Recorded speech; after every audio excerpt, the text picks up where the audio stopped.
Le pape François a commencé sa catéchèse en réfléchissant à la deuxième invocation du Notre Père, que ton règne vienne. Selon le pontife, ce désir jaillissait du cœur même du Christ lorsqu'il a commencé à prêcher en Galilée. Les temps sont accomplis, le règne de Dieu est tout proche. Convertissez-vous et croyez à l'Évangile. Marc chapitre 1 verset 15. Selon le pape, ces mots ne sont pas du tout une menace. Au contraire, ils sont une annonce heureuse, un message de joie.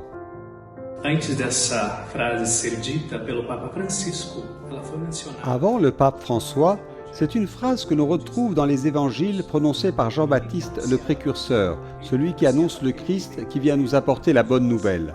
Par conséquent, nous ne devons pas comprendre cette phrase comme une menace. Au contraire, elle apporte la vie, donne la vie éternelle.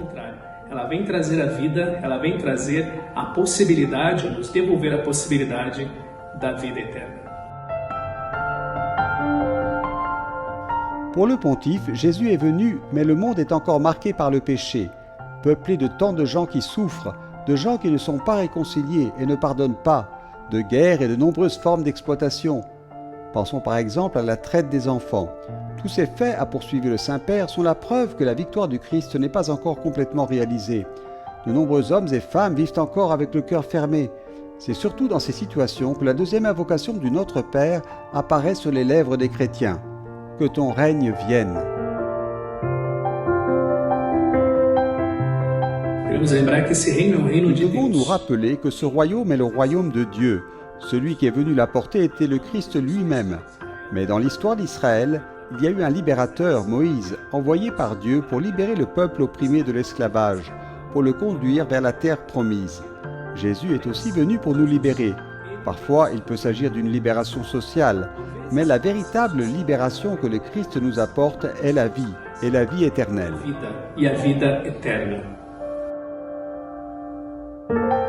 Nous nous demandons parfois comment se fait-il que ce royaume se réalise si lentement, demande le Saint-Père, qui continue ensuite. Jésus aime parler de sa victoire avec le langage des paraboles. Par exemple, il dit que le royaume de Dieu est semblable à un champ dans lequel le bon blé et l'ivraie poussent ensemble. La pire erreur serait de vouloir intervenir immédiatement en déracinant du monde ce qui semble être des mauvaises herbes. Dieu n'est pas comme nous, Dieu est patient.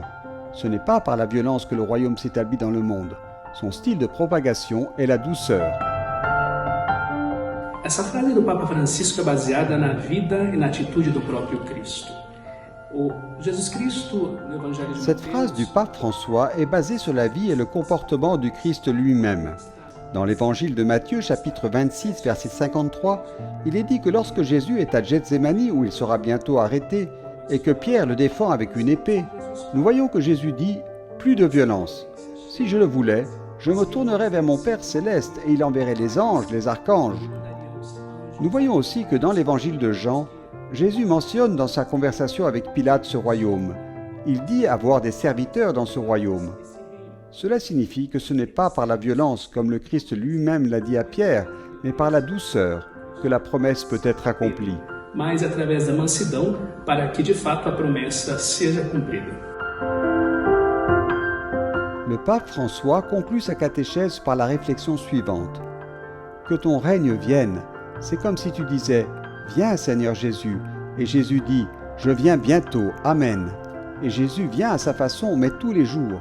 Nous avons confiance en cela et lorsque nous prions le Notre Père, nous disons toujours « Que ton règne vienne » pour entendre dans nos cœurs « Oui, oui, je viens et je viens vite »